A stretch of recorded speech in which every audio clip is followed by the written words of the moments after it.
It's Barrett Brooks, and he's part of Birds Huddle, powered by PointsBet. So glad you could join us. I'm Danny Pommells, along with B Squared. It is a Tuesday night, and the top 25 countdown continues momentarily. But first, we're going to get to our three-point stance presented by your Mercedes. This is Barrett's stance of 3 items on the day, and let's get right into it, shall we? This is your first stance, Barrett, is that Miles Sanders is poised for his best season yet. Miles was a guest today on the Takeoff with John Clark podcast, which is available right now wherever you get your podcasts. Sanders football camp is coming up July 10th in Pittsburgh, and causes like his that help youngsters are near and dear to Miles. Check out what he had to say. One of my biggest awards, honestly, that I want to win is the Walk of Fame. That's what doing these camps and the stuff for the kids is for. So you want to win the Walter Payton Man of the Year award? Absolutely, absolutely. That'll be a blessing. Absolutely. Is that more important for you than football accolades? Right now, yeah. Right now, yeah. When you look at wanting to be the best, what is it you think you have to get better at to be the best? Well, being consistent, being more consistent. And I'm going to be honest, opportunities. I need to be more consistent, but I need opportunities. That was from John Clark's Takeoff podcast. We heard Sanders say what he had to say there at the end. Really interesting. He needs opportunities. And Barrett, I ask you, in order to have his best season yet, does Miles need more opportunities to do so? Well, I'm going to tell you the truth. Miles Sanders needs more touches, but he can only get more touches by being on the field and being available. You said it earlier on today, the best ability is availability. If you're not available to play, you're not going to get and reap the benefits of having one of the best offensive lines in the NFL. He can't run behind those guys. And if you look at him, imagine if he was behind those guys for the last 8 games of the season. Right. You remember he got hurt after the New Orleans game. Stemming from the New Orleans game, those guys went running back by committee, and they beat up everybody that they played against with the run game after that. I mean, look at those guys. Miles Sanders missed out on probably one of the best running games I've seen in a long time. He was hurt during a time where, if you look at it, Steichen just turned around and just pounded people to death, pounded offensive, that offense pounded defensive linemen all day long. And that's what made them so special last year, and they were able to go to the playoffs because they consistently ran the ball. It's nothing more demoralizing to a defensive line than a defense is to not be able to stop the run. They made teams like it, and that's why that team made it to the playoffs, because they did that. So imagine him being behind that offensive line. Well, he wasn't. He was hurt. He wasn't there on the field to get those reps. Miles Sanders, I guarantee you, they're going to give him more reps. They're definitely going to give him more reps if he's available to play.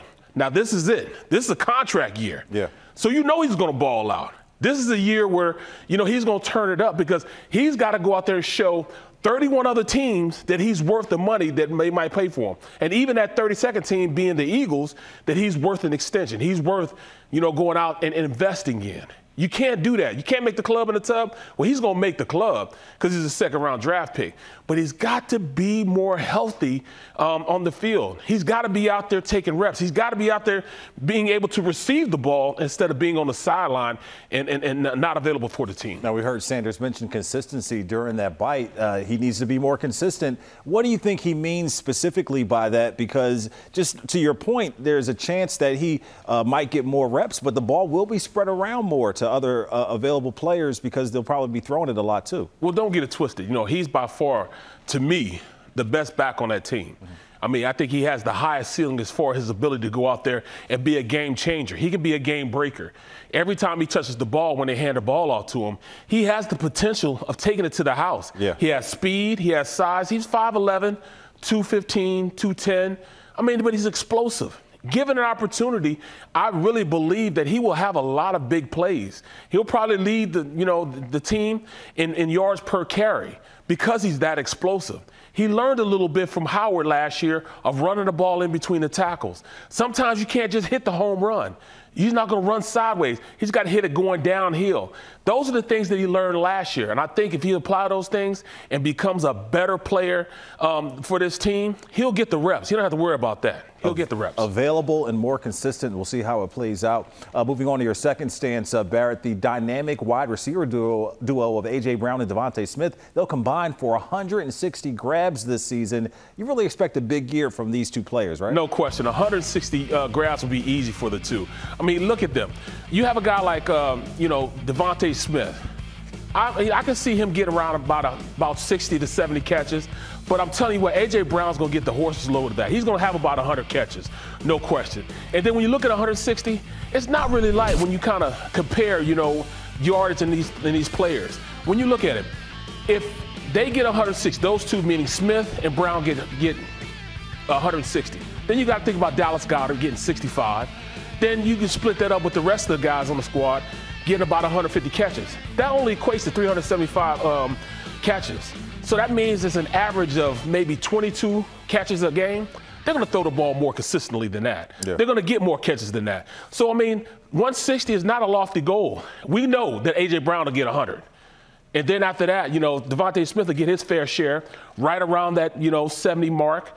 And then after that, it's a free-for-all. I really do think that Hurts will be the key to this, and he will have a great year and really show people that he belongs to be this Eagles quarterback going into the future. Expectations are bountiful with this team. We'll hope they play out in their favor. Let's get to your third and final stance, Barrett. The tackles, Jordan Mailata and Lane Johnson, will both be Pro Bowlers this upcoming season. Barrett, how good can this pair of tackles be compared to what's across the league? Well, they're frontliners. Watch, they're frontliners. Yeah, here's Lane Johnson's weightlifting video that he posted to Twitter. All right, Barrett, how much weight is that? Because I'm not going to guess. So. Well, you know what? That's right around about 400 pounds. He wrecked that thing out, baby. Yeah. That's a good weight. That's more than 400 pounds. Well, those aren't 45-pound weights right there. Not 45. Okay. No, those are actually weights that you use to do power cleans and stuff. He just put them on the bar. Yeah. But it gives the dramatic effect. So that's could be 35-pound weights instead of 45. Yeah. They might be 35 instead of 45, but still. That's still a lot of weight. That's right around 400 pounds. For him to hit it like that, that's telling he's ready to rock. He's ready to go out there and choke people. I can't wait. And yes, those two right there. We do not advocate violence here on Birds Huddle. When we talk about football, it's a violent sport, a gladiator sport. And we have the two bookends, Mailata and Johnson. The two bookends to the best offensive line in the league. Yes, I said it. They are the best offensive line. Landon Dickerson right there with them. Best center in the league is Jason Kelce. And whoever's going to be in at that right guard position, at this point it's going to be Seumalo. It's going to be a great, great offensive line. You'll be able to run the ball consistently. They'll be able to protect the quarterback. You can do whatever you want with that offensive line. It's an embarrassment of riches how good, they've been coached, how good these guys are as an offensive line. Coach Stoutland is by far the best offensive line coach in the league. He's taken guys that never played football before, Jordan Mailata, and made them into a powerhouse. He, no doubt, will be one of the premier tackles in the league, might be the best left tackle in the league, and Lane Johnson has been consistently one of the best right tackles in the league.